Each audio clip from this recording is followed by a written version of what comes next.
There we go. All right. Now that we are done with logistics, I am really excited to welcome GO's CEO, Darcel Sanders, who is going to welcome you all tonight and tell us a little bit more about why we are here. Darcel, I'm going to kick it over to you. Thanks, Sarah. Hello and welcome.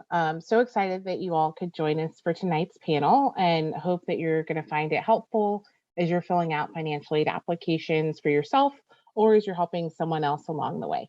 I'm Darcel Sanders and I'm the CEO of education advocacy nonprofit Go Public Schools.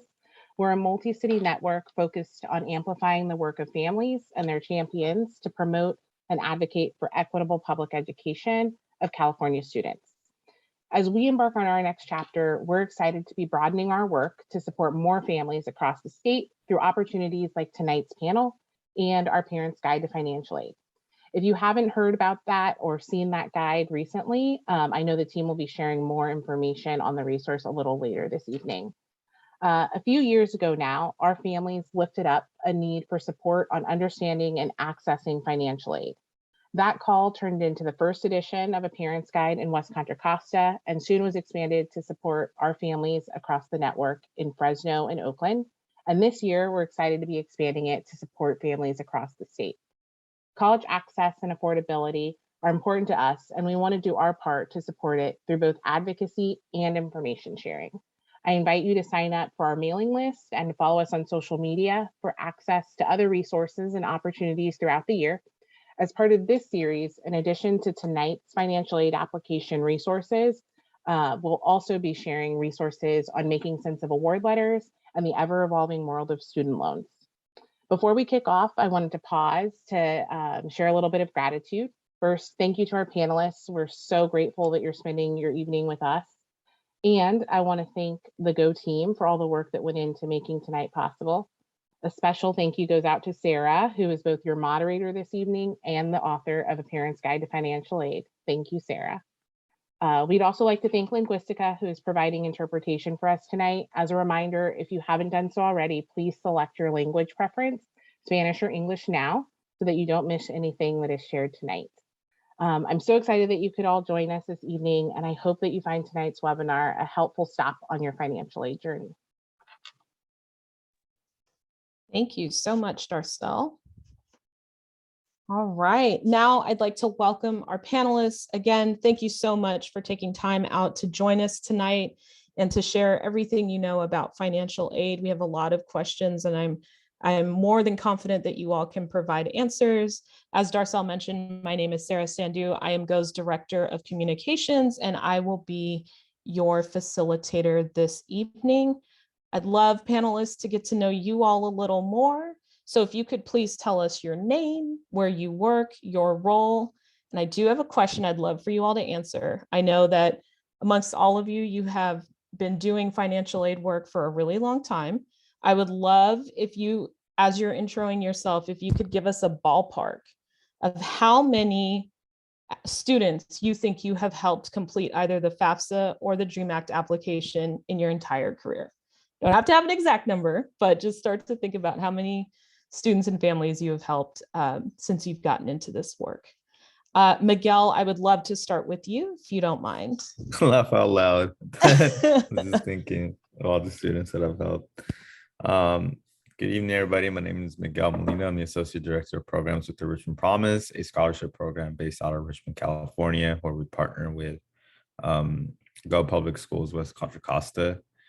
Yeah, I mean, ballpark, wow. I've been working with Richmond Promise, supporting students with financial aid and college access in general since early 2018. So if every year we work with at least 1,000 students at the West Contra Costa level, by now it should be going into 5,000, I guess. Right? Yeah, around there. And before that, even in college, I used to work I went to UC Davis, so I was working at Davis Senior High, and I would help students with financial aid at that level. So it's a lot for sure. So they're usually when there's a tricky situation, folks always come up to me and ask me, say, "Hey, Miguel, what do you do here? What do you do there?" So in that sense, I'm very happy to support in any way I can for folks as they learn financial aid. Is there anything else, Sarah, that I had to introduce myself? Nope, you're perfect. No? So around 5,000 students, that's Yeah. amazing. Jacqueline, I'm going to come to you next. Same question, your name, your organization, your role, and how many students do you think you have helped over the years? Okay. Okay.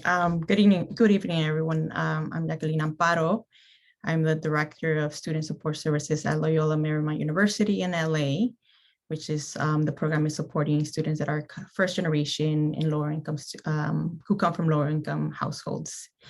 That's a very good question. It got me thinking. I've been doing this work for 15 years out of college. So yes, a little older. So I would say maybe around 10,000, depends, I popped around different positions, different places, but I've always been, making sure that the work that I do involved supporting families and students with financial aid. So, yeah. Thank you so much and welcome.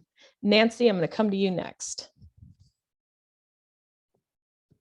Hi, everyone. Good evening. I'm Nancy Watrado. I am the Director of Counseling and College Readiness in the College and Career Readiness Department at Fresno Unified School District.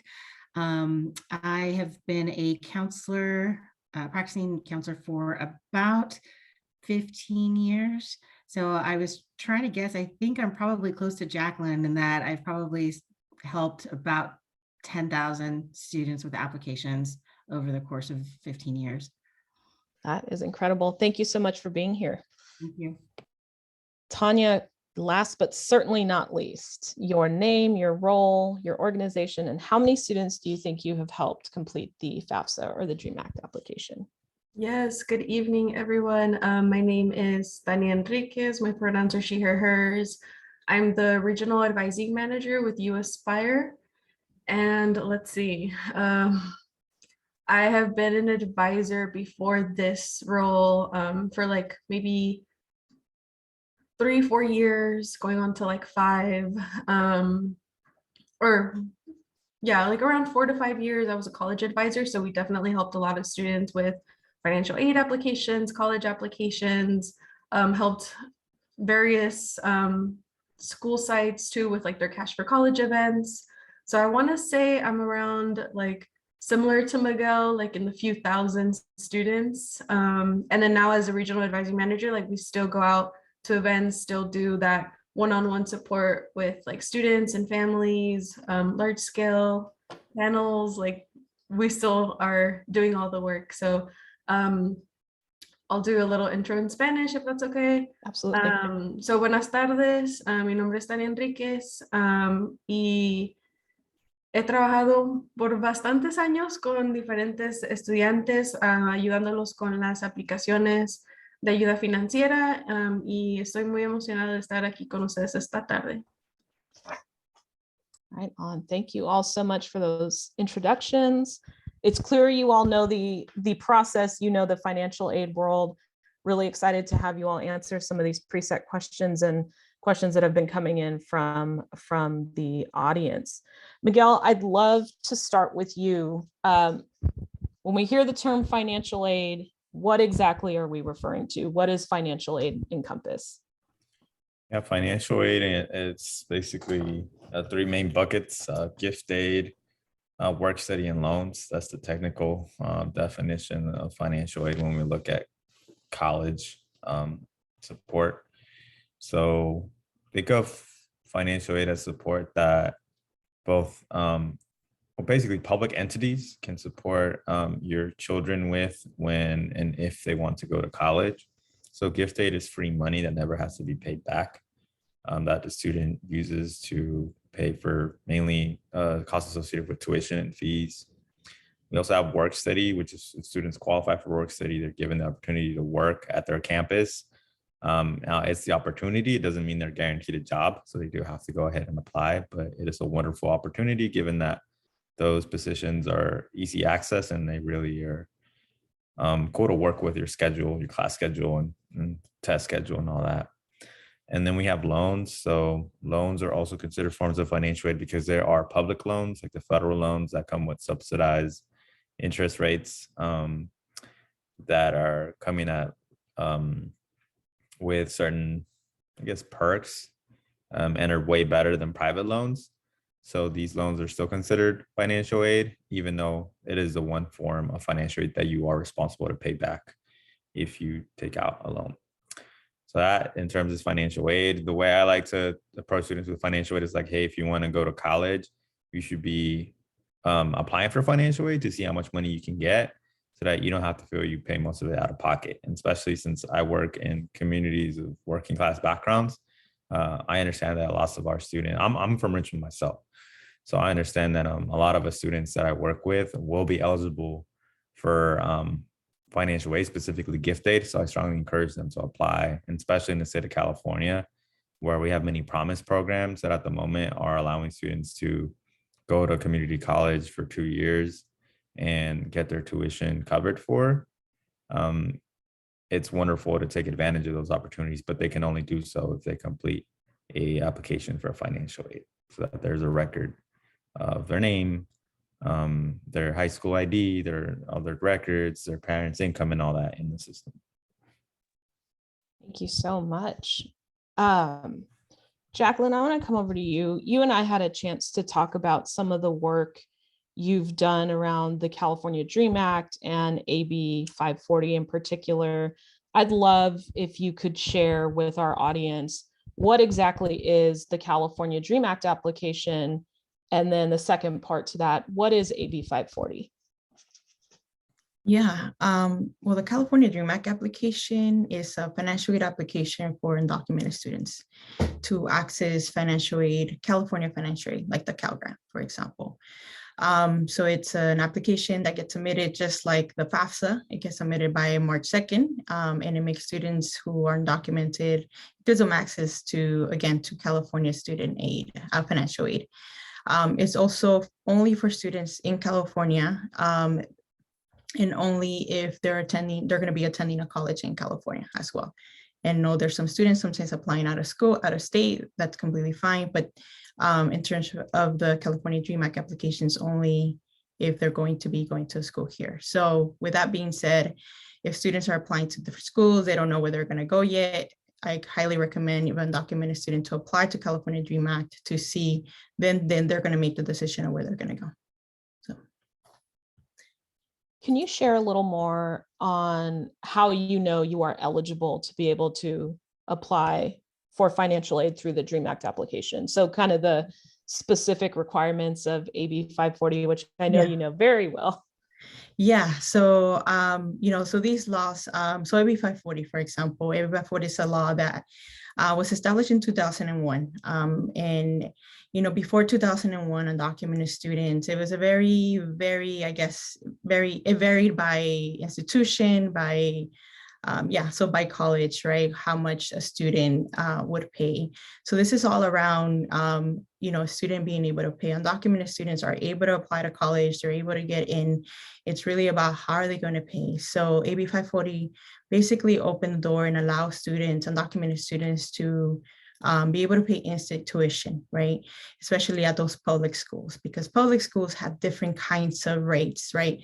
For residents, for folks that are living in California, and then for students that are coming out of California, it's going to be a higher rate, or if they're coming out of the country, it's going to be a higher rate. So AB 540, again, allowed undocumented students to pay the rate as they've been living here and going to California high schools to pay that instant tuition, which is really great. So the original AB 540 has since, there's been a few more laws to really expand the opportunity for undocumented students. But the original, requirements have been that, undocumented students goes to a high school for 3 or more years, that they graduate from California high school, and then they have to fill out a form that says that they meet these requirements. And when they're able to do so, they will adjust their status, right? There has since been a few more laws that have expanded to other, that, has a lot of other undocumented students that maybe didn't go to high school, maybe 3 years of high school, maybe then they went to community college. It gets a little bit more, I don't say more complicated. I'm not going to go through all of those requirements, but it has expanded to allow for more individuals. So if students are in that situation, I always highly recommend that they talk to a counselor, either at their high school, at a community college, or at the school that they're trying to go to, or an organization, right? Like Go Public Schools, or also even, if we're able to share information, I'm more than happy to answer questions around this kind of eligibility. So just to connect it, in order to apply to California Dream Act, you're eligible for, you have to be eligible for AB 540 first. And I just want to make sure we clarify something. So applying for using the DREAM Act application is specific to California only. Is that correct? Yes. Okay. Thank you so much for answering that. Tanya, I want to talk to you a little bit. We had questions come in around the citizenship status of parents. So if a student's parents are undocumented, can they still apply for and actually still receive financial aid? Yes, I think short answer is yes. If your student has his social security number or doesn't, and they're doing DREAM Act and they're AB 540, then the parent just has to go through a little bit of a different route to submit a signature page for FAFSA. So the way that it works is that if a student or if a parent does not have a social security number, they will be adding zeros for their social security number portion on the FAFSA. And I will say that there's a lot of just fear and like different kind of emotions that happen with like different parents not wanting to share or disclose their like citizenship status or share that they don't have a social security number. But just be assured that like this information does not get shared with any like Homeland Security or anything or any departments like of that sort. I would say that the parents will be submitting zeros for their social security number. Again, if they don't have one, it will flag them in the application and say, hey, are you sure you put zeros for this? Like, are you sure you want to continue? And the best thing to do is just say, yes, continue. The only thing that they will have to do a little bit differently is that they will have to print out a signature page if your student is doing FAFSA. And you will be having to hand sign that signature page and mail it over to the financial aid office, which is, I want to say, in like somewhere in like the east side of the country. I also always recommend families who are doing that to go actually to the post office to get it certified so that they get a receipt, so that they have proof that they already mailed that out to so that it kind of like they already kind of have proof of like, yeah, we mailed that out. Sometimes also families choose to mail 2 signature pages just in case something happens to one of them. So that's another good practice to have. And obviously like just keep copies like for your own reference. I want to ask you a follow-up, and then Nancy, I want to come to you about just maybe counseling students and families who have citizenship concerns. But Tanya, you talked a little bit about verification, and that sounds like a scary word. If somebody asked me to verify something, I'd probably think they think I'm lying, and that scares me, even though I'm telling the truth. Right. Is it normal? Is that something that if I'm a parent and my students tagged or flagged to submit verification, should I freak out? How do I navigate that? Yeah, that's a good question. That's always like a common question that we get, and we just say like it's nothing to worry too much about. Sometimes they may ask for additional paperwork, such as like financial aid, like tax form returns that they have to get via like taxes, like a different web page that not necessarily is something that they would have on hand, and they will have to like request. But sometimes they might ask for other paperwork. And this is not because you lied or that you think that you did anything wrong. It's just that they pick at random. And most likely too, if you don't utilize the IRS data retrieval tool on FAFSA, you're most likely to get selected for verification. But even if you do the IRS data retrieval tool, like you still might get selected. So it's not something to worry about too much. It's just to make sure that, you know, everything is correct, and they do this at random. So they're not picking at you directly. Don't take it personal.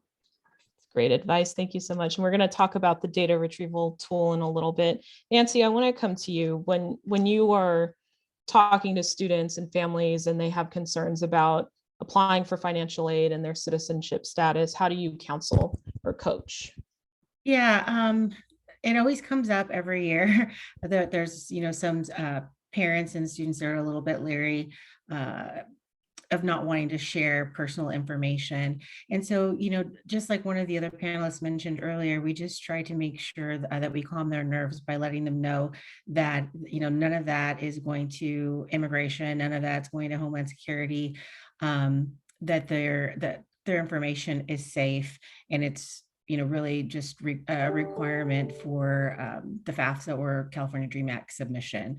So usually our counselors will go to DREAM Counselor conferences every year that are hosted by our local universities. And oftentimes there's attorneys there, immigration attorneys, that will also give us up-to-date information, because, you know, the laws change yearly. So it's important for us to be up to date with that information. And then we share that along to our families.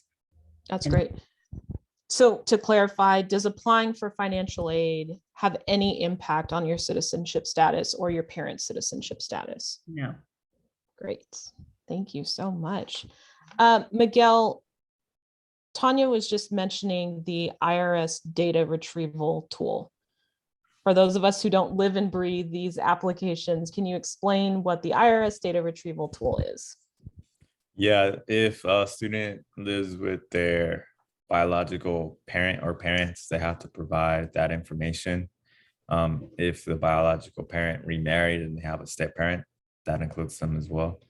So when you get to the parent financials information, when they want to know pretty much how much your parents made, you're given the option to link or to access the IRS data retrieval tool, so that a portion of their financial information is transferred automatically into the application. Schools highly encourage it.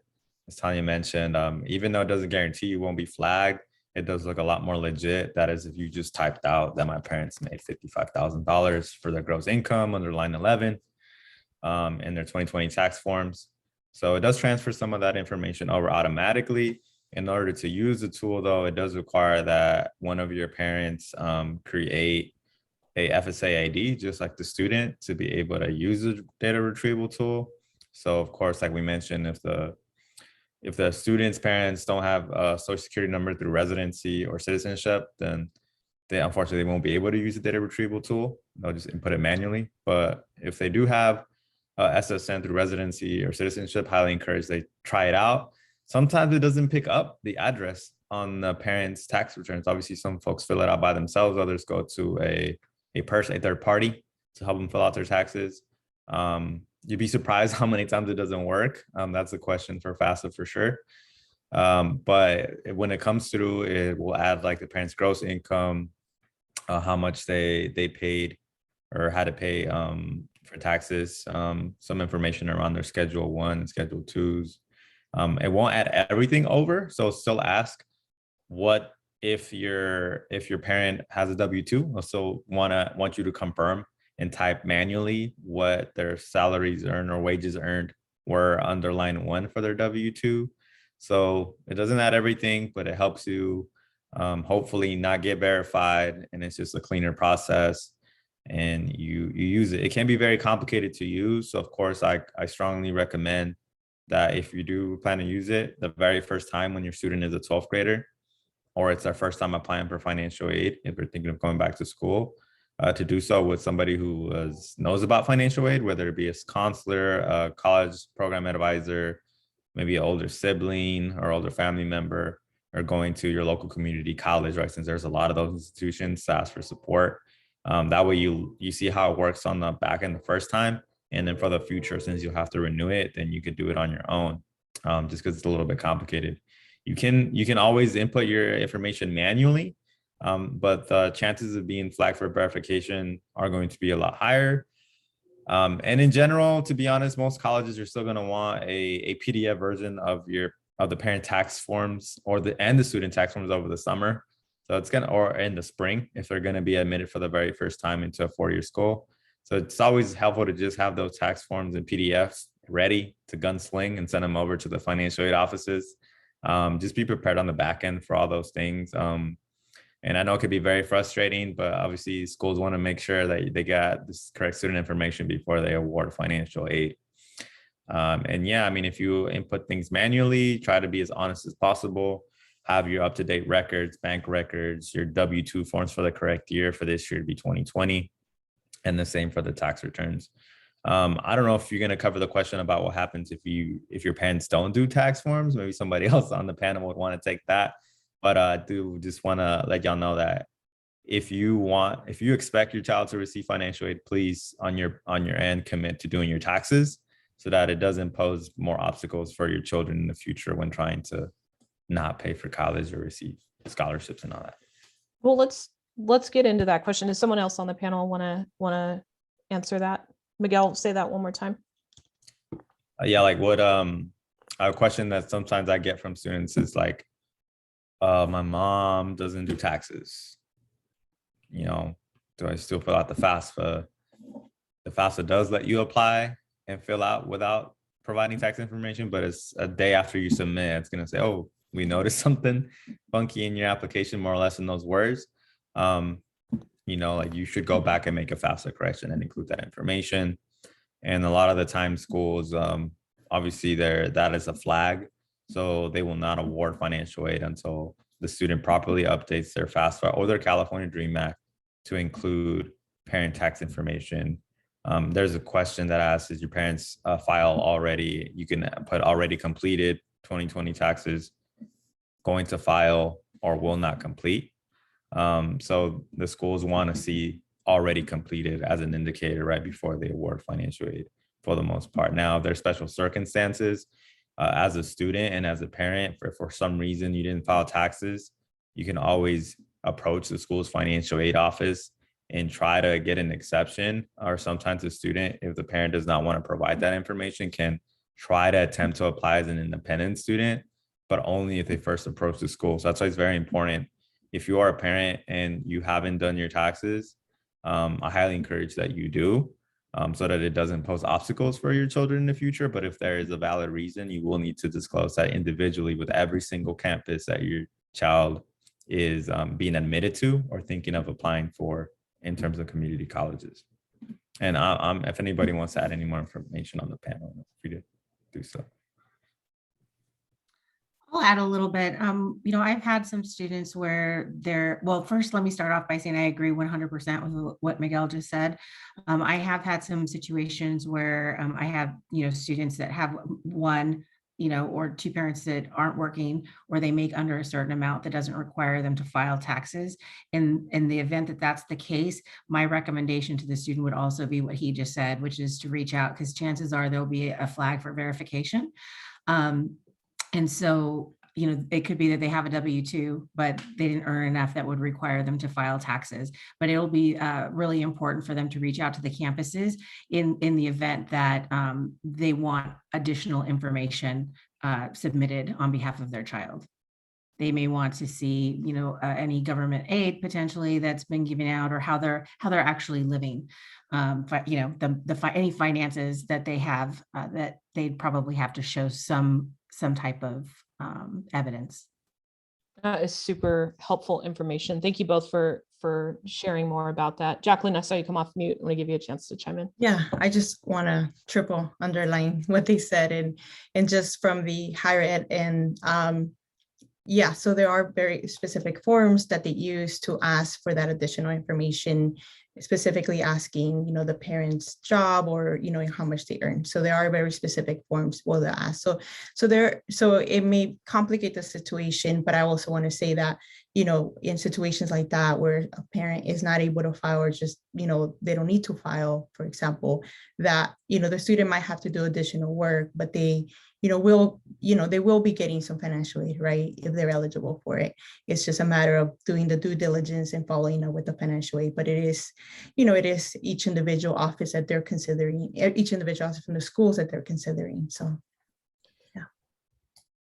Tanya, you want to add there? Yeah, just to echo what everybody has already said, and just to add, for some parents, I've encountered some parents who don't do taxes because they're like, oh, I don't have a social security number.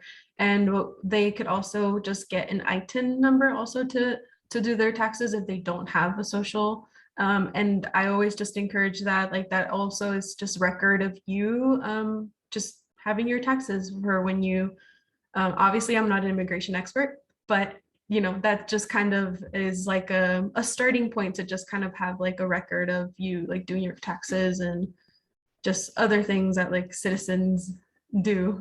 But yeah, I just always encourage that. And then just kind of like what Nancy said, like if students or parents are not required to file taxes because of their like lower income and they're below threshold, then always just encourage to get like, just make sure that they have information, whether they get paid like cash to get those letters from like their bosses and just other proof of like that like income, just so that when it comes down to probably being selected for verification, they have all that paperwork ready to go. Nancy, were you going to add something? Yeah, great. Yeah, thanks. I just wanted to add one more thing before I forget, because this has been coming up quite frequently. But with, everything that's been going on with the pandemic, there's been a lot of changes in people's jobs, right? A lot of people were laid off during the pandemic. There's been shifts in their work. They may, not be working as many hours. And so it's also important to make sure that that's being communicated. Whatever taxes were filed last year for 2020 may not be a reflection of the current living situation. And so that's another big point that I wanted to make about financial aid. So update if there's been any change to your employment or just general income levels, things like that. Absolutely. And would you do that? Maybe this is a question to both you and Jacqueline. Is that something you would do by reaching out directly to the college that you are hoping to go to, or who do you let know that something has changed in your household or income has changed, things like that? It's going to be the higher ed institution that you're applying to. And so if you're applying to multiple, you're going to want to reach out to all of them. That's great. Thank you so much. Oh, go ahead, Jacqueline, please. And usually, so folks know, they call it a financial aid appeal. And so right after they get their financial aid packages, and if for whatever reason they feel that, they could be eligible for more money, because as Nancy said, the situation changed, it's a financial aid appeal that they can always do. Great. Actually, Jacqueline, since we have you, I know there is a lot of details that go into how an institution determines the award package they give to a student, but like when we hit submit, what happens to the application next? Like, I know it gets processed by either the federal office or the California Student Aid Commission, but then what role does the college have after that? Yeah, so right after that, it gets sent to federal government, then it bounces off to, the California office. They also, so each university that the student put on the application also receives the information. So then what the university then does is then they, look at the information, look at what the student is eligible for, and they put together what they call a financial aid, a letter, a financial aid package, right? And so including maybe seeing if the student is eligible for any institutional money, right? At the UC, CSU, community college, but also at the private school level, especially at the private schools, for example, like the school I'm at right now, a lot of times have a lot of monies to give from their own pocket. And so they use that information to also be able to provide, a good financial aid, hopefully a good financial aid package for students. And so that information gets released to the students when they receive their admissions decision. So it's only when a student gets admitted to a college that they'll be receiving a financial aid award letter. Typically, and I think others can, talk about this, they usually receive it when they get there, at the same time. And now it's done through portals. And so students need to be checking their portals all the time, even before. And I'm sure, you all, and especially Nancy, I'm sure you're always telling the students and check your portals because there's a lot of updates. There's information, even if they have to verify something around financial aid, even way before that they get admitted. So once they get admitted, they'll be provided a financial aid award letter. If it doesn't come before May 1st, or even within a few weeks, they need to be advocating and talking to those colleges that they got admitted to, because sometimes there might be, an issue or something wasn't connecting. They want to get their letter because they want to see, are they going to be able to afford the college, right? So that's what happens. And then we move into deciding where's the student going to go, what makes sense for the student given their interests, but also affordability. Okay, so just to clarify, I get my acceptance letter and my award letter around the same time or at the same time, or does it depend based on the institution? I would say it depends on the institution, but maybe Nancy or the others can speak more to this right now, but it depends on the institution. But typically I would say, like my experience has been with UCs, they're usually right at around the same time. In the portal, there's a section for financial aid and all the information is there. Yeah. Does anyone else have anything to add? Nancy, I saw you come off. Yeah, I was just going to add on that, at least locally, during the pandemic, we saw they started coming a lot later than they normally did. And so we did have a few students that weren't getting them until really close to that May 1st SIR date, which stands for statement of intent to register. And so we had, a little anxiety from students because they were like, what happens if I, say that I'm intending to go and then I find out I'm not getting enough money. So that's where those calculators oftentimes come in handy. I wanted to make sure, I think it was Miguel that had mentioned what to expect, or maybe it was Jacqueline, I'm sorry, what to expect after a submission. But one of the things too to really look at is your expected family contribution or your EFC, and to see what kind of numbers are there. Because if you have an EFC of 0, then more than likely you're going to qualify for a full Pell Grant. And so that helps kind of, determine what an award would potentially look like. But one of the other things that, I always try to make clear to families and students is that just understanding, what that means, because you're dealing with really two types of aid. If you apply for FAFSA, you're only doing one application, but that application, like Jacqueline said, gets bounced back to California. And really you're in the running for 2 pockets of money, one being federal Pell Grant and then the other one being California aid. That's why the March 2nd priority deadline is so important, because you can still submit a FAFSA all the way till June 30th, but then you're only eligible for federal aid. You're no longer eligible for that California aid. And so that's just, a really critical piece of all of this, is to make sure that they hit the priority deadline. Thank you for clarifying that, because I know depending on, what you Google or where you look, you might see different deadlines. And I know even just within different states, the deadline is not necessarily March 2nd. So it's very important to say, let's just call March 2nd the California deadline. We'll just say it is the one you want to hit, especially if you are looking to attend a college in California and access some of our state financial aid. I'm going to ask this question to all of you. So whoever would like to jump in first, please feel free. But, you amongst the 4 of you, you've helped probably like 30,000 students with their applications. In your experiences, where do students and parents struggle the most when it comes to actually filling it out? What are the roadblocks you guys have seen in your time helping with this? I can speak for the student, piece, seniors. A lot of times, there's issues with parents finding their documents. They do them, they file taxes and then they put them away. I'm guilty of that myself, trying to make sure, like, where did I file it? So I would say that if you have a child in high school, if you're a parent of a senior currently, hopefully they've already done it. But if you're, a junior or a sophomore, I have a freshman myself, trying to make sure that you know exactly where you filed those documents and starting the process early. You can start as early as October 1st to start the filing process. I always use this analogy, and it's kind of a silly one, but I always say, if you're going somewhere and there's a buffet lunch, do you want to be in the beginning of the buffet or do you want to be at the end of the buffet? Right? I always want to be in the front because I want there to be a full plate of everything, so I have my choice. But it's kind of like that with financial aid. The longer you wait, they're already dispersing funds.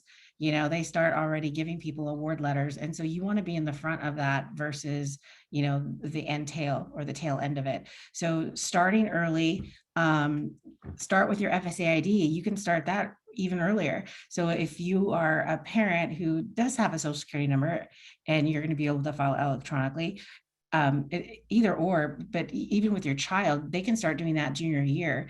When I was a head counselor at Sunnyside, we used to do that. We would have them do their junior year FSAID, and then just make sure that they took a picture of it in their phone so that they don't forget their passwords. But passwords, huge problem. Write down your passwords. I see all these heads nodding. Please write down your passwords.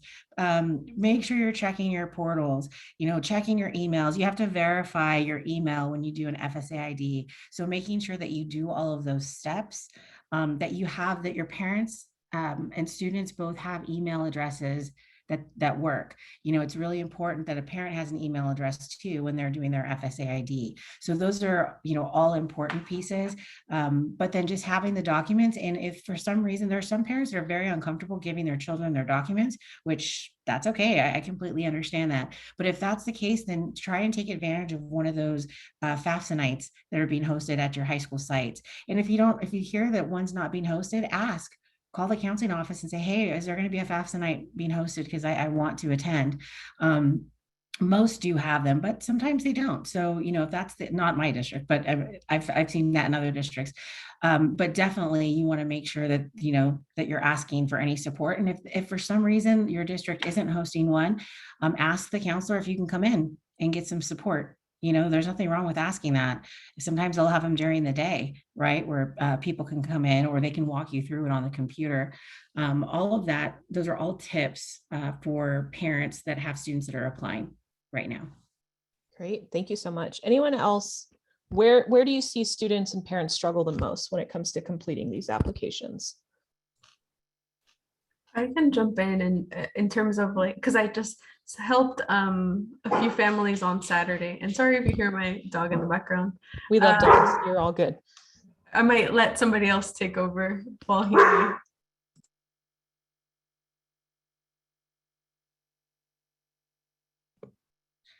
Since nobody's jumped on quite yet, sorry, Jacqueline, just a couple of other things that jumped out to me. Social security cards, make sure you have their pictures because you need to be able to put the exact same name. Whatever the name is on the social security card needs to be on the form. And sometimes, especially some Latino surnames, we have double hyphenated names. I have one too. And so the way it is, like on my driver's license, there is no hyphen, but on my social security card, there is. And so you have to match whatever's on the social security card. Otherwise that will cause a flag. It'll cause a problem down the road. And because my last name is hyphenated, it's over 16 characters. It won't allow you to go beyond 16 characters. So it's going to cut off. So for me, my, DO always gets cut off. And so it's like Nancy Banyao Wichrad, right? And that's it. It stops at the D. And so it looks really weird and you feel like you're doing something wrong, but you're not.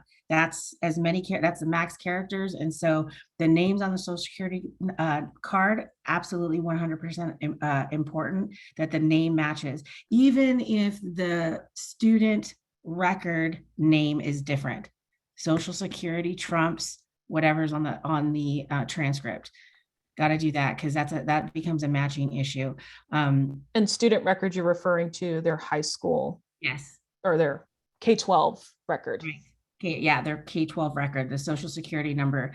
And then I just want to make one more comment, and then I'm going to be quiet. Miguel had mentioned something about the IRS retrieval data piece. And one of the errors that I see come up all of the time with students is when they try and put in like their address or whatever information, it's much easier to do that when they have their documents right in front of them. So if they have their 1040A in front of them, they want to put it in and type it in exactly the way it is on the document, because a lot of times it's like the difference between 4th Street with ST period and 4th Street with it street, actually. Oh, wow. Spelled out.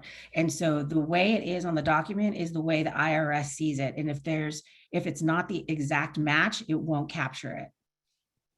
That's super helpful. And no, keep the tips coming. Tanya, I want to go back to you. Yes. And then we'll go to Jacqueline and Miguel. Thanks. Now that my dog is quiet.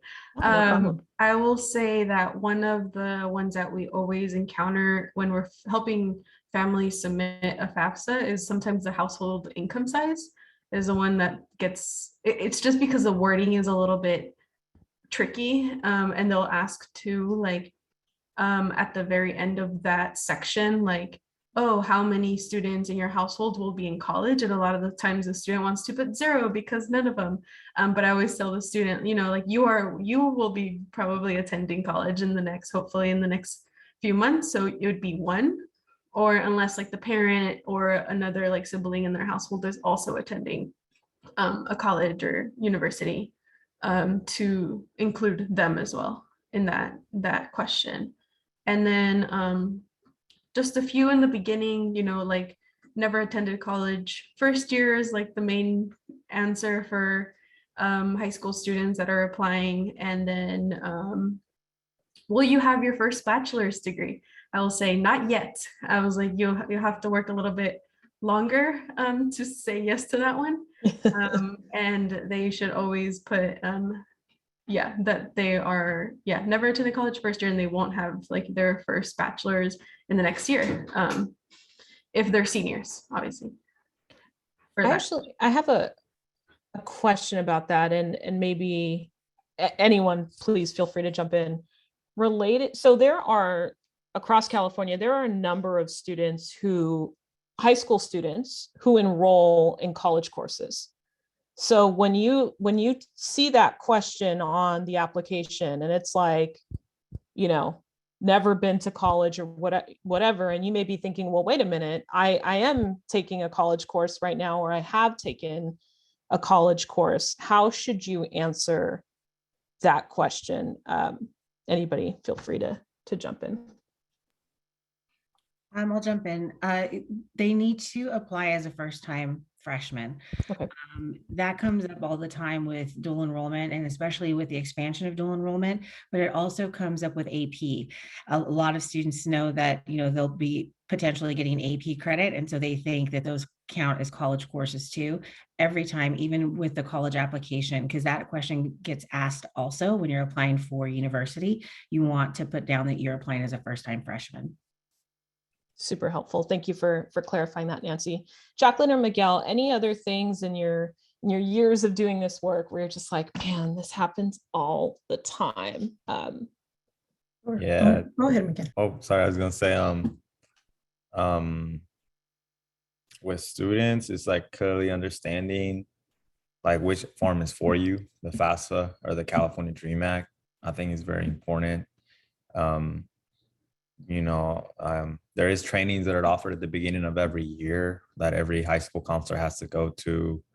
Of course, if you work for a college financial aid office, you see more of the back end than they do. So you know more, but sometimes students, they depend on adults to guide them through this journey. And unfortunately, I've run many instances where, a teacher or a counselor doesn't give them the best advice, and they fill out both, or they fill out the wrong one. So I think it's very important as a parent that y'all are here to just understand it yourself, so that you can tell your students like, hey, I was going to this workshop and I actually know which one you have to fill out. Because unfortunately, that information isn't really being streamlined through the classroom at your traditional public school. I know some charter schools may embed that into their programming here and there, from my experience, at least in West Contra Costa. So I think it's important to understand the differences between the California Dream Act and also what are the requirements of that, right? Like, you also have to have attended a school for 3 years. So knowing what you may or may not qualify for. And a lot of folks are like, well, I do have a social security number, and understanding that if you have a social security number, like as a work permit, it doesn't mean necessarily that you'll be able to apply for FAFSA, right? Like you still have to go to the California Dream Act until you obtain your residency, your green card. So I think that's always like an obstacle I see with families, is they just sometimes they don't know, and I don't blame them, because I work mainly with first-gen college students. So I don't expect them to know this at home. And then another one too is sometimes I see that students hesitate to send their signature page, or they'll wait till the last minute. Like if their parents don't have they're not residents or citizens, and you have to print a signature page for the FAFSA. And I usually ask why. And we forgot the art of writing. I feel like all the kids, I ask myself if they know how to write a letter. I feel like most of them are just used to typing. So making sure that like you get the help you need to send out your signature page, you know how to send it out in the mail and all that, are little things that haven't been mentioned thus far in this question, and we're answering this question, that I see here and there. But the biggest obstacle I see is students don't take it too serious. So March 1st, I'm going to a lot of school sites and I'm telling them, it's like, yo, fill it out. I'm here to help you. And then they're like, oh, I'll be fine. And then March 1st, March 2nd comes around and they try to do it. And I think it's as a parent, hopefully y'all can push them to do so. Because when they get to college, like they got to be better at time management between work and classes. And I know in high school, there are kids and we try to baby them and all that, but we also want to make sure that we're setting them up for success for the future. And they have to realize that next year they're not going to have a Miguel to help them with their FAFSA. Like they're going to have to do that. They're going to have to do that on their own. Or they should learn how to do it on their own if they can, right? But just those little things that I noticed, and I'll pop on it back. And we forget that February is a short month, which also doesn't. Yeah. Jacqueline, we're going to finish this question up with you and get to some of the audience Q&A. Yeah, just want to add two things. So one thing on the FAFSA is the parent education. And, they ask about the parent, both parents, their level of education, high school or no college. And so I just want to express that it's very important if the parent went to college outside of the US, that doesn't count here as a parent going to college. And I say that because a student would be the first in the family going to college. And that means a lot because they can get access to a lot of different kind of resources at the university and different kind of communication that can be very helpful. So there's sometimes a lot of confusions with students asking, my parent went to college or they have a degree, but it's from another country. And, so once they're here, in terms for the purpose of the college doesn't count that as the parent having gone to college here, right? So it's only if the parent went and finished here with the 4-year degree, right? That's what they're asking here in terms of being first generation college students. And so again, it's very important because the program that I have here, for example, that I'm working with students here, we're constantly getting lists of students that are eligible for our resources and services. And so it would be very important that we're accessing and those students are getting that information. The other piece would be, this one gets a little tricky, but sometimes, there's different family dynamics, right? Students might live with legal guardians or they might be, parents might be separated or divorced, right? So we get into those kind of situations. So a lot of times students don't know what information to put down, whose information to put down. And so the one thing, it has to be the biological parents. That's to start off. So if they have legal, the grandmother's legal guardian or an aunt or somebody else, that information is not valid. It's only the biological parent. If the biological parent is not in their life, then, and the student doesn't have any income, then it would all be zeros, right? The other piece is that if the parents are divorced, then, and the other question comes up where, I live, most of my time with this parent, this parent takes care of me more than half of the time, provides for me, but I'm on this other parent's taxes, right? So that creates confusion, but really the way that the financial aid is filled out is who provides for you more than half of the time, regardless of who puts you down on the taxes. That is how you fill it out. And then, so I don't know if anyone wants to add on that, but I know it gets complicated case by case scenario. My advice is always, if you have any questions around that on who to put down, don't wait, ask the counselors at the school or any other organization that is doing this work. Because I do see parents wait or students wait because they don't know how to address the situation. That is really helpful. And thank you for clarifying the difference between reporting as a parent on the form versus taxes. I know people think that they're essentially the same, but it's very helpful to understand what is meant by a parent as defined by a financial aid application versus who you are claiming on your taxes. We're going to hop into some audience questions, but any before we do that, any just like last bits of advice or things you're like, oh, wait, I want to make sure I get that across before we start answering some of the questions that are coming in? Maybe advice you have for students and families who are just nervous about this process.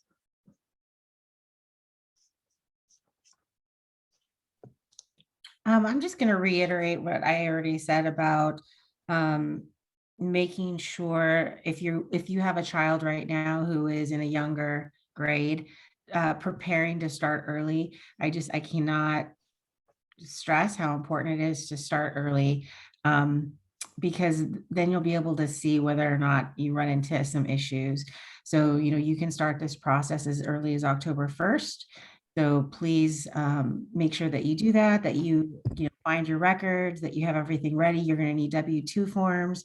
Well, you won't necessarily need W-2 forms if you have your records, but just make sure you have your records, make sure you save your IDs, make sure that you plan to fill it out. That's number one, right? That you see the importance in filling it out. I know that there's a lot of misconceptions about, who should fill it out. And, we have some families that probably won't meet eligibility, but don't understand that it needs to be submitted for scholarships. It needs to be submitted for the 2 free years of California community college tuition, work study, even to get loans, institutional aid. Probably you could say that the University of Laverne, what was, I'm sorry, I forgot your name. Oh, Jacqueline's at Loyola. Yeah. Jacqueline, you might be able to speak to that, obviously better than I could, but usually all of that is required before they'll even consider you for institutional aid, and especially with privates. But that's another thing. If you have a child who's undocumented, I really encourage families to look, especially if they are have high GPAs, to really look into privates, because they have endowments specifically, a lot of them put away specifically for undocumented students. There's a lot of money out there. That's great. That's super helpful to know. Anybody else before we jump into some of these questions?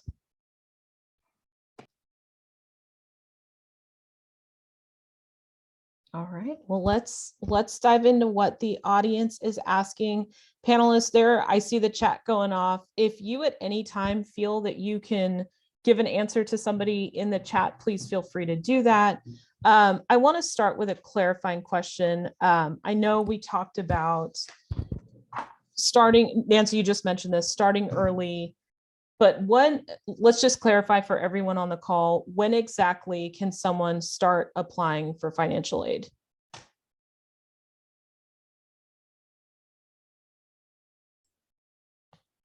I can take a job at it, and if anybody else wants to add anything else, I would say that you can start applying as early as, I guess, the end of your junior year, in terms of just creating that FSA ID for you and your parent, if your parent has a social security number, but as early as October 1st for seniors who are first time going into college. And then, yeah, after that, if you're first year, second year, third year college, it always starts October 1st and March 2nd. Obviously, like, we always encourage students to submit that before December. Like, that's kind of like the ballpark where that we say, hopefully before the holidays, that way you just get to enjoy, Christmas, New Year, all that. So yeah, I would say as early as October 1st for the most part. Of your senior year, Of and your then senior year. when you are in college. Correct. And then to clarify, so you are completing one application once a year, starting when your child is a senior. That doesn't mean that you can't start to learn about financial aid earlier, but the application process itself will begin when your child is a senior. I know we have parents out there who do not want to miss out on opportunities to help pay for college. And you know what? I do not blame them at all. Another really good question here. These came in prior from folks who RSVP'd. Does applying for financial aid impact my credit?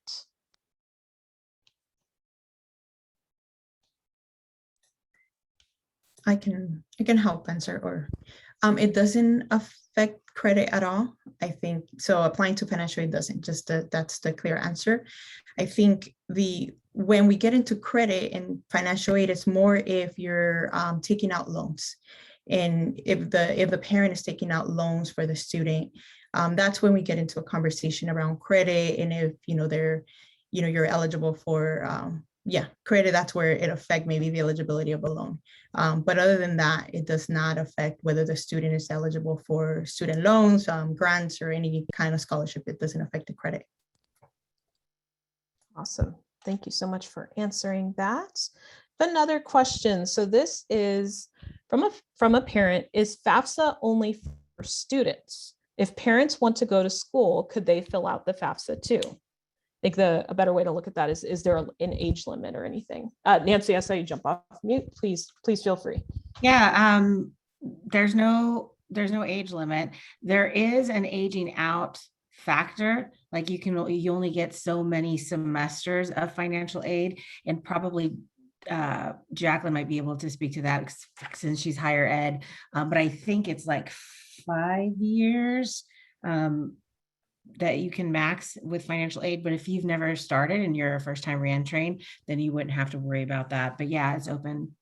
You would, and as a parent, you would apply as an independent.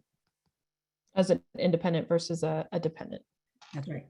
Jacqueline, anything to add to that for folks who are maybe thinking about going back to school?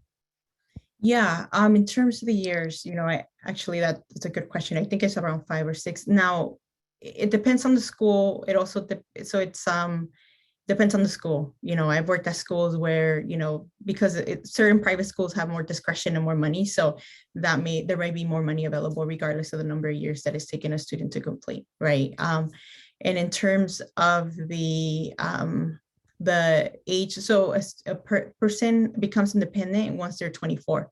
So if you're after the age of 24, you're going back to college, you're trying to get financial aid, that's when you're independent. And so, yeah, the parent can totally get, financial aid, different kinds of aid. And yeah, like Nancy said, there's just a limitation on how many years of financial aid you can get, and it varies. Yeah. Super helpful. And this is applicable, panelists, if you are going to community college as well, correct? All right. Head nodding agreement. Lovely. We have another question here. What if my student has a part-time job? Do I report his taxes on the application?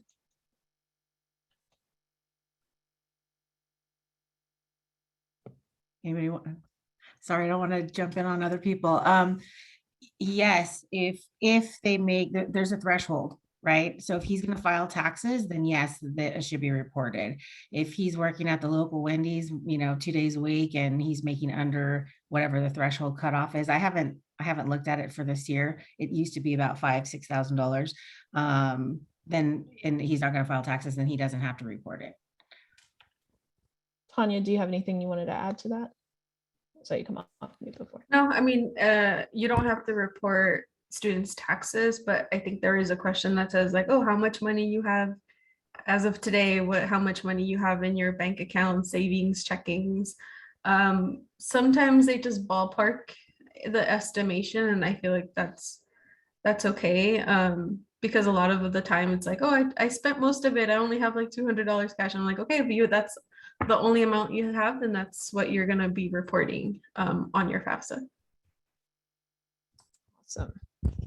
All right. This question, I think, I'm going to say that it is related to scholarships. And I think because you all are in different areas throughout the state, it would be great to kind of hear what each of your regions and your communities offers. But aside from applying for FAFSA, what other grants, and I'm going to say scholarships, exist that a parent should look into, or a student should look into for going to college? What are some scholarship programs, things, maybe websites you can direct families to for more information in your given areas, or statewide or nationally, if you know them?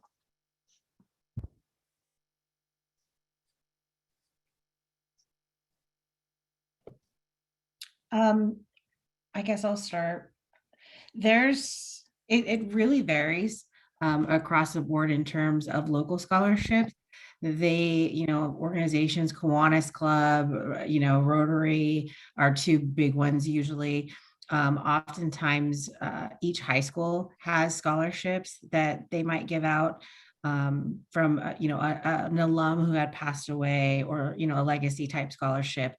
So I would check there first for any local types of scholarships.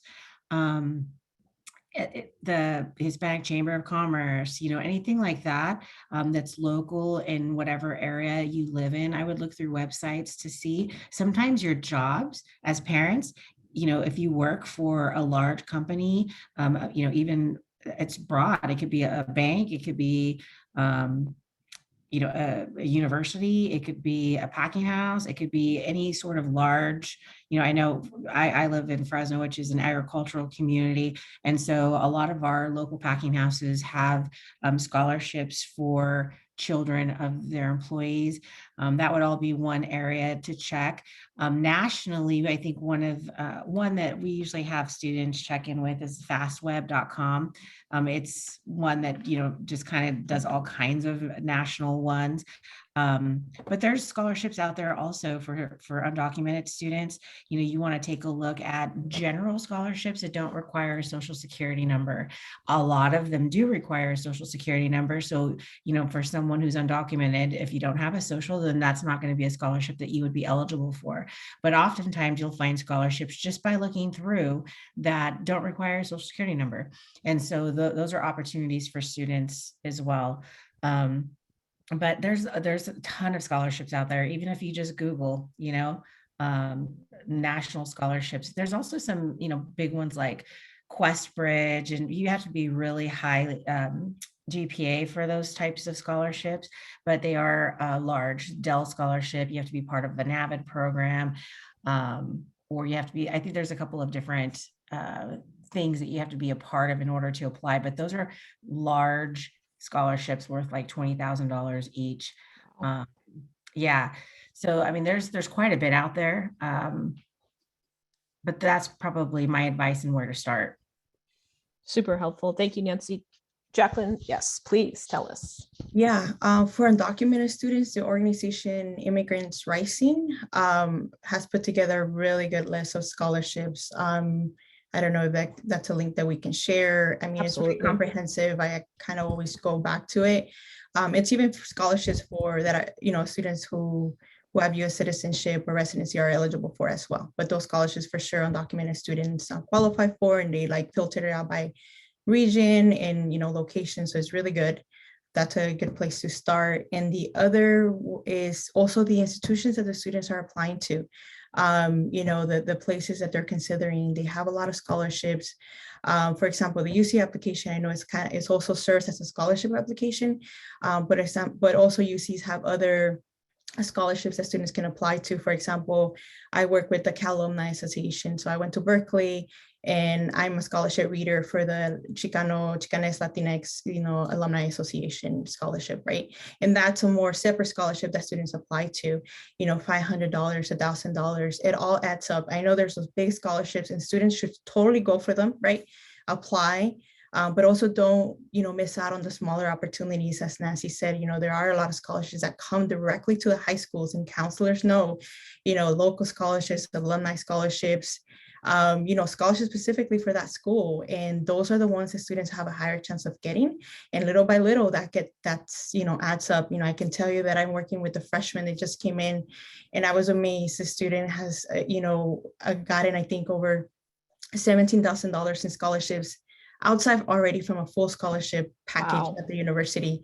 And I've been I've been asking, how did he do it? And he just keeps applying. The essays that the students work so hard to develop, those are your scholarship essays already. You just got to tweak them. A lot of the questions are very similar, right? Just got to tweak them and use them. And sometimes they say it's a numbers game. You got to keep just applying, throwing it out there. Think about it as a job, right? The minimum wage is $15 an hour. If you're getting a $500 scholarship and you put maybe 3 hours for 4 or 5 hours of work, you divide that. I can't divide it right now, but that's how much you're getting paid for the hour. If you really think about it that way, I think, it's a worthwhile investment. I didn't do it when I was going to college. I got maybe a few, but I could have done a better job. And Scholarships, you can continue to apply when you're in college. A lot of students don't do it. I get it, Great to they're know. really busy, but you can continue to apply until you graduate. So Jacqueline, I know you referenced institutional aid, and I want to come back to that for a second. So for all scholarships, is there a separate application? I know you mentioned that when I'm applying to a UC, as an example, that may also serve as my application to access some aid. But for example, for the one that you read for, is that another application that a student would have to fill out? yeah, that's a separate application, and that's found through the Cal Alumni Association, for example. So, I really recommend that students, type in scholarships in the name of the school. And a lot of times, different websites related to that school, come up. The financial aid office webpage from that particular school might have links to other scholarships from their institution. For example, LMU has their own scholarships that they post that students either are eligible when they apply and they receive their financial aid, or also they can apply when they're here as well, completely separate applications. So it's a little bit of both. And I think it's just, up to the student to do some of those searches and go. And I think it's an often missed resource, like going directly to some of the schools to see what additional monies that they have available for them. Great, thank you so much. Tanya, please go ahead.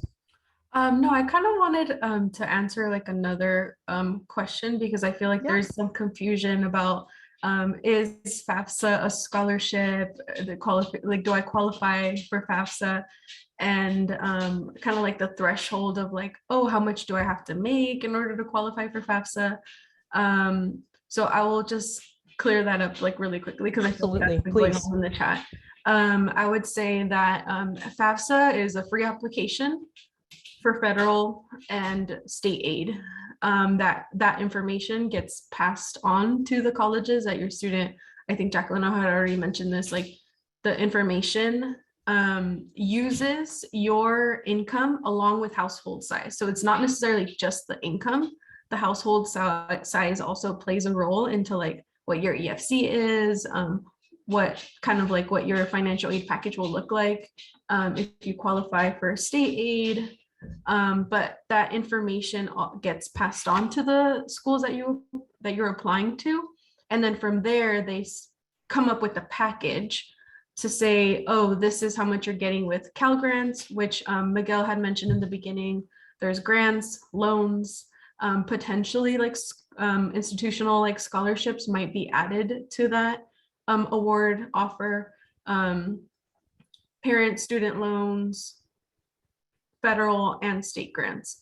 So it's not until you get to the award offer that you kind of get a glimpse of everything kind of laid out. Obviously, Cal Grants is money that you don't have to pay back. Again, loans is money that you will eventually have to pay back at some point. And also like if there's any like scholarship title in your award offer, that one you won't have to also like pay back. But yeah, I just see kind of like that confusion. And then I also kind of did like a quick search of like kind of like what's the minimum like for the income, and H&R Block has this quick like info on like minimum income to file taxes. So like if you're under the age of 65 and you're single, then the threshold is like 12,550. But again, that doesn't not necessarily mean that you should not be submitting a FAFSA. I think regardless of your income, you should still be submitting FAFSA. Schools might also utilize this for scholarships or also to qualify for loans if you just make too much money to qualify for like federal loans that are much less, they have a lot lower interest than bank loans that a parent might have to take out. And then I'll also share just quickly, we have different virtual events happening for like after the FAFSA, like what happens after the FAFSA. We have financial aid review, also like events happening in that link. So if you want to sign up, keep in mind there's Eastern and Pacific time. So just to be aware of those like time differences for those presentations. And these are offered through UAspire? Yeah, they're For free? completely free. It's nationwide, so like different people from everywhere kind of like can sign up for these. Thank you so much, Tanya, for going through the chat and answering some of those questions. I also do want to clarify another one. You do not, it is not a requirement or only for first generation students. You don't have to be a first generation student to apply for financial aid using the DREAM Act application or the FAFSA. So just to clarify that, I know I saw that in the chat. Here's another question. We have time for a few more before we have to close out. This question is, what happens if a parent is currently attending college? Would that affect their kid from being able to apply for financial aid? No, it's a completely separate application. The parent will, if they apply for financial aid, they can be eligible for something, and the student applies for financial aid. In fact, in the application, the student will ask who else is in college, and that's they will indicate that maybe that somebody else in their family is in college as well. So the financial aid might be able to see that and take that into account in their formula and how they provide their packages. Thank you for clarifying that. There's also a question about if financial aid is applicable if you are going to a trade school. Can you still access financial aid if you end up going to a trade school? I think is more of the question. It really depends. It depends on the school. If you go to the FAFSA website, it should show you a list. You should be able to see a list of schools that FAFSA, accepts or will pay out to. Do we know if that's the same for the DREAM Act application as well? Oh, that's a good question. I'm not sure. I would have to research that one. We might have to follow up. Oh, Miguel. There's a Cal Grant C, which Oh, that's folks can great. use. But with trade schools, they tend to be, depending, a lot of them are for profit, so they're very expensive, and the amount you can get for Cal Grant C is on the lower side.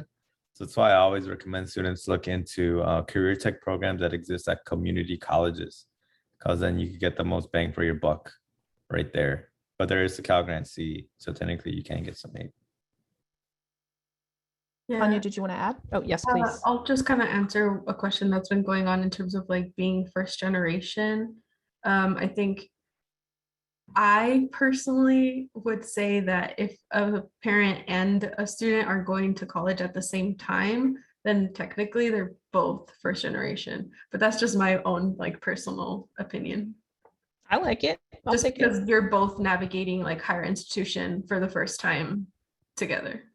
Yeah, right on. Like kind of going back to like Jacqueline, like what she had said of like, if your parent had gone to college like in a different country, like yes, you're first generation, especially because you're the first one navigating like higher institution in the United States, and that looks very, very different in like other countries.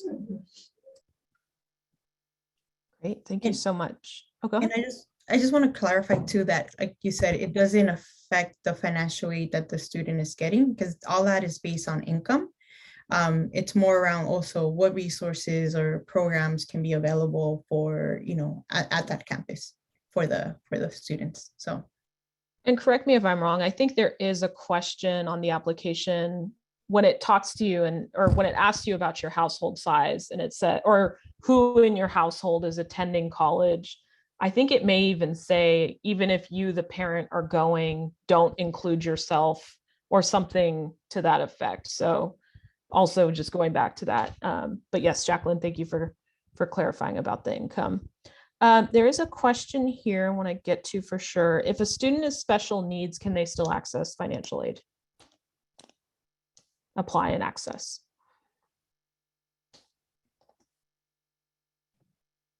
I'll answer that. We have students every year who are a resource, what we consider resource RSP or special day class students that, or even, students that may have some, mental health issues or concerns that they're, working through. FAFSA is eligible to all of those students. They're yeah, their health record has no impact on them receiving aid. Now their high school graduation does. So they have to have, it really, it's loose, but, we still have students. You don't have to necessarily have a high school diploma to go to the community college. But then that still impacts financial aid. So you have to have a diploma for financial aid for FAFSA. That's super helpful. Thank you for answering that, Nancy. I know we talked a little bit about this earlier, but it may be worth coming back to it. What happens if your finances change? Can you update your application?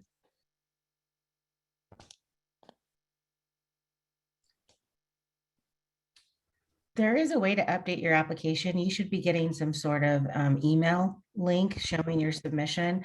And then once it's processed, I think it looks a little bit different now. We used to get something called like a student aid report. I don't know that you can do it on that anymore. Those of you that have been working on them lately, can you maybe speak to that a little bit and what it looks like to update?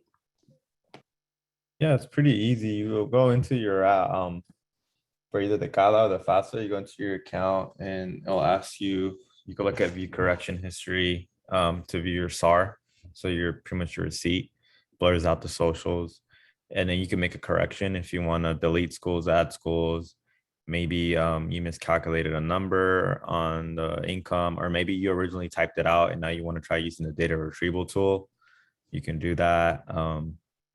The one thing that's very important is if you applied and you got an email saying that there was no match between your social security number and your name, at that point, you have to, instead of making a FAFSA correction, you have to edit your FSA ID instead under the settings option. And there you will be able to either change your social security number or change your name as it's legally written on that card. But once you do submit a correction, it'll take about 5 business days to update and be processed. So up until that point, you'll have to wait until it gets done, and then you'll be able to have a new student aid report. And by then your schools will get an updated version.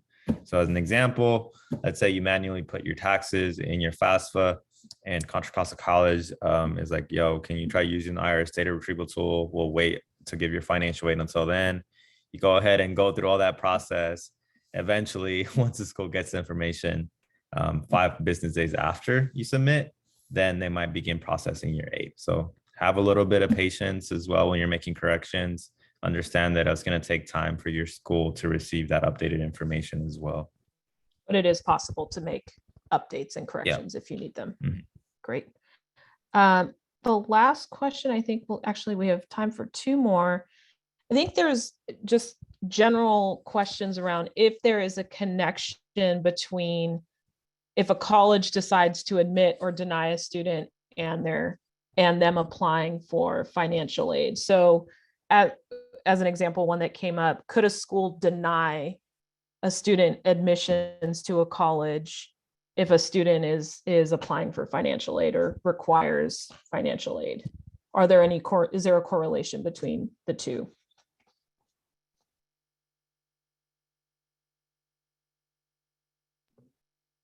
I've never seen one. I mean, I haven't either. It's an interesting question. Yeah, I don't believe so. They're completely different. The applications goes directly to the university, and the applications for financial aid, or FAFSA go directly to the Department of Education. So they're not really communicating until they send the information over to the universities. So for the most part, they'll start doing auto admits and, all of that kind of stuff first. At least in my experience, it kind of they start to get those generally first before financial aid. So yeah, there shouldn't be any reason why a student wouldn't, get an acceptance based off of financial aid. Great. Jacqueline, anything to add maybe as the higher ed representative here? Yeah, I with what Nancy said, I think what the schools do is they call it admissions, like need blind. meaning they're looking at their application based on like their essays, their grades, their extracurricular activities to admit them, and they're not looking at the aid, their need, right? So need blind. Then once they decide, yes, we want to accept the student, it goes to financial aid, and then almost like financial aid looks, okay, what's the need of the student?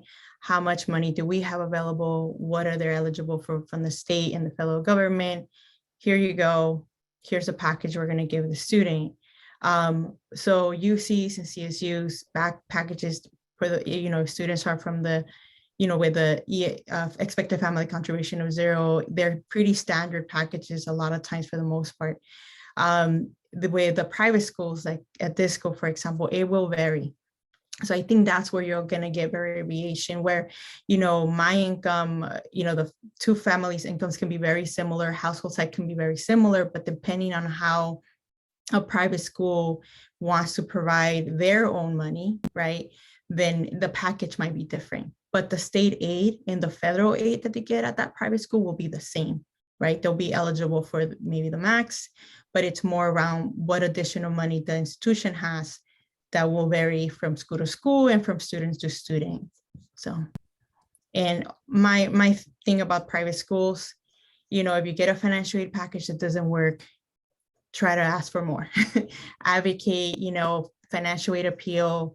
You never know. There might be more monies, available for students. I've seen, some schools being able to, give a little more sometimes, and some schools have a lot more than others too. Thank you so much, folks. Believe it or not, we are at time. You have answered all of these questions and we are so appreciative. I think maybe to close out, are there places, I know we're coming up against that March 2nd deadline. Are there places in your respected communities where a parent or student can go for one-on-one support? Maybe Miguel, if you could speak to any events happening in Richmond coming up or West Contra Costa. Tanya, just the Bay Area. Jacqueline, if you know anything that's happening in SoCal, and Nancy, Fresno. Are there Cash for College events or things you know of where parents could ask questions and maybe get some one-on-one support, either virtually or in person? Yeah, I think it'll probably be easier for me to share with you, Sarah. Maybe you share with the attendees. But there's going to be a number of events in West Contra Costa. There's going to be a workshop over Zoom that's going to take place, 2 actually, over President's Week, since that's a holiday week for West Contra Costa. One on Wednesday from 6 to 8 and one on Thursday from 10 to 3:30, where there's going to be both folks from Mission Promise, the DCAC programs, will be supporting students with their applications. And then also the week that FAFSA was due on March 1st from 6 to 8, Richmond Promise is going to be having its own kind of last minute workshop. And I know that every single school site's doing its own financial aid push. So I would also encourage you to connect with your student's counselor and make sure that I'll go to them and ask them what services are being offered in person at your campus. And also they should have a list of scholarships as well locally to be able to provide for your students to apply once they're done with their FAFSA for California Dream Act. So it's always good to go bug the counselors. Speaking of bugging the counselors, Nancy, anything going on in Fresno that you know of where we can direct families for one-on-one support? Yeah, we're having workshops at all of our school sites right now. They're all different dates. So that's definitely a place I would check. I know Fresno State has been having or hosting workshops for students. I believe those have been virtual, and I think there's one coming up too. So after this, I can send you what information I have on dates.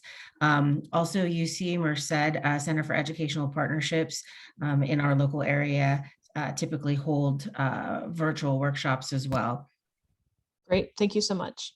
Tanya, anything to put on the radar of parents listening in the Bay Area? Yeah, I would say that there's still a few Cash for Colleges and last minute like push virtual events, in-person events happening at different schools. I'd check in with counselors, and then I'll just share that link again for different U Aspire, different virtual events that happen like after the FAFSA. So for like financial aid offer review that will be happening in the later on this like month.